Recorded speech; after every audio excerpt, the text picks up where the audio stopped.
दोस्तों, ये जो मेरे पीछे आप घर बनते हुए देख रहे हो, ये कंस्ट्रक्शन वर्क यहाँ पे हो रहा है और ये सिटी से, मेलबर्न सिटी से तकरीबन 35 किलोमीटर्स दूर है। अभी मैं ऊबर कर रहा था और यहाँ पे एक ऊबर की सवारी लेके आया हूँ जो कि एक कंस्ट्रक्शन वर्कर है।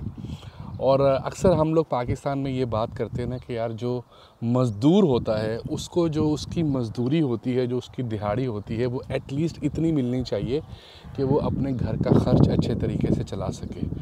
तो मैं आपको बताता हूँ कि ऑस्ट्रेलिया के अंदर जो एक आम मज़दूर होता है जो कंक्रीट का काम करता है, उसकी कितनी तनख्वाह होती है पर डे, या पर आवर उसको कितना मिलता है, या पर वीक उसको कितने पैसे मिलते हैं। एक बात तो तय है, जिस तरह कंस्ट्रक्शन वर्क के अंदर आपको पाकिस्तान के अंदर ख़वातीन भी काम करते हुए नज़र आएंगी, बड़ी हार्ड वर्किंग होती हैं, वो मर्दों के साथ काम कर रही होती हैं, उसी तरह से यहाँ पे भी आपको गोरे गोरियाँ, लड़कियाँ, लड़के, सब लोग यहाँ पे कंस्ट्रक्शन वर्क करते हुए ज़रूर नज़र आएंगे, बिल्कुल उसी तरह से जिस तरह से हमारे यहाँ काम कर रहे होते हैं। सबसे पहले तो यार आप ये देखो कि ये जो घर बन रहे हैं यहाँ पे, तो यहाँ पे जो कंस्ट्रक्शन का काम हो रहा है उसके लिए इनको हर तरह की लेबर भी चाहिए, ब्रिक लेयर्स भी चाहिए जिसको हम मिस्त्री बोलते हैं, इसके अलावा कॉन्ट्रैक्टर्स भी हैं, कंक्रीट का काम भी हो रहा है, ट्रक ड्राइवर्स भी हैं। तो हर तरह की यहाँ पे जॉब हो रही है और हर तरह की जॉब के लिए जो वर्कर्स हैं वो उसी तरह की जो उनकी स्किल है उसी के मुताबिक चाहिए होते हैं।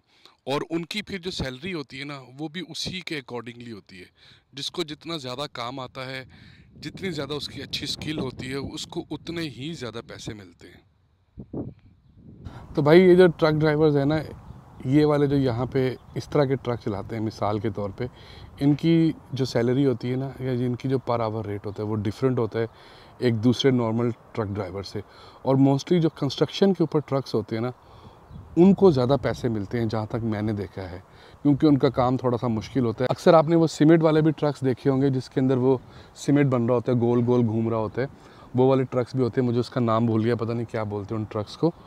तो उसकी जो इनकम होती है वो भी काफ़ी ज़्यादा होती है। लेकिन अभी हम कंस्ट्रक्शन वर्कर की बात करें तो जिस पैसेंजर को मैंने उतारा है, बेसिकली वो एक आयरिश लड़की थी और वो यहाँ पे कंस्ट्रक्शन की जॉब करती थी। तो जो गोरियाँ हैं ना, वो आपको हार्ड वर्क करते हुए भी नज़र आएंगी, वो आपको इवन ट्रक्स चलाते हुए भी नज़र आएंगी, और कंस्ट्रक्शन के वर्क के अंदर भी वो काफ़ी ज़्यादा इन्वॉल्वमेंट उनकी होती है।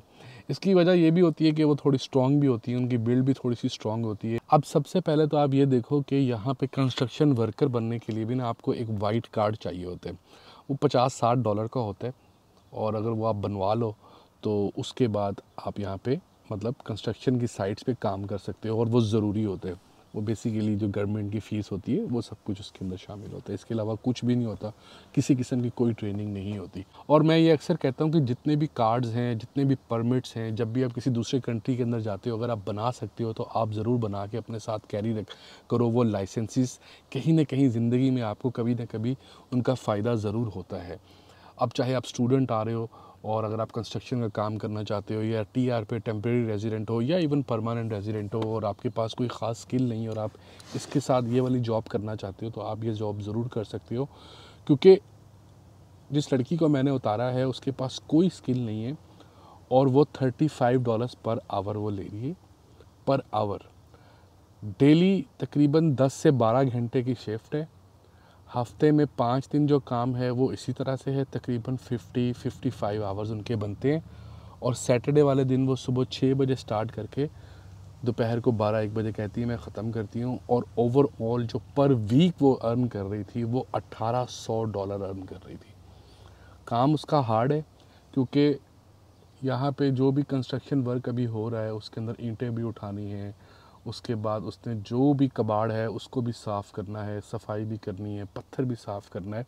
ब्रेक्स उनको मिलती हैं आधे आधे घंटे की, एक पेड होती है, एक अनपेड होती है, लेकिन काम थोड़ा मुश्किल होता है, लेकिन अर्निंग बहुत ज़्यादा है। और ये जितनी भी इस तरह के गोरे जो होते हैं, जो आयरलैंड से, आपको यूरोपियन कंट्रीज से या ब्राज़ील से यहाँ पे आते हैं, वो बेसिकली जॉब करने ही आते हैं, क्योंकि यहाँ पे बहुत अच्छी सैलरी मिलती है ऑस्ट्रेलिया के अंदर। और पर वीक अगर आप इतना अर्न कर रहे हो तो फिर आप इसको 4 से मल्टीप्लाई करके आप पर मंथ का भी हिसाब लगा सकते हो। तो ये है ऑस्ट्रेलिया के अंदर एक मज़दूर की मज़दूरी। और वो जो मज़दूर है वो बहुत सारे प्रोफेशनल से भी अच्छे पैसे अर्न करता है। लेकिन इसका मतलब ये नहीं है कि आप इसी के बारे में सोचें, आप इसी की तरफ देखें। ये एक बेसिक सी इन्फॉर्मेशन है। आप अपनी स्किल को इन्हेंस करें, आप जो काम कर रहे हैं उसके अंदर आगे बढ़ें। अगर कोई प्रोफेशनल जॉब कर रहे हैं तो उसके अंदर ज़्यादा सर्टिफिकेशंस लें ताकि आप ग्रो कर सकें अपनी लाइफ के अंदर। अपना ढेर सारा ख्याल रखिएगा। Till that, thank you so much, piece.